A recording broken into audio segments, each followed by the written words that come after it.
Kaip reiškiamas modalumas lietuvių kalboje? Kaip jau žinome, modalumas suprantamas kaip kalbėtojo požiūris į sakomą dalyką, santykis su tuo, kas yra sakoma arba pasakyta.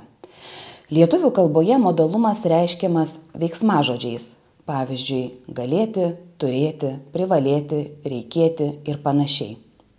Taip pat prieveiksmiais, pavyzdžiui, tikriausiai, greičiausiai, veikiausiai, taip pat greičiau, veikiau, na ir dalelytėmis, pavyzdžiui, gal, galbūt, turbūt ir panašiai. Įdomu, kad dinaminis ir deontinis modalumo tipai, tai yra vadinamasis neepisteminis modalumas, lietuvių kalboje yra reiškiamas veiksmažodžiais, jau minėtais galėti, turėti, reikėti ir panašiai. Taigi galime kalbėti apie veiksmažodinę strategiją, kalbant apie neepisteminio modalumo raišką. Na, o episteminis modalumas priešingai dažniau yra reiškiamas ne veiksmažodžiais, nors galėtų būti reiškiamas veiksmažodžiais galėti ir turėti.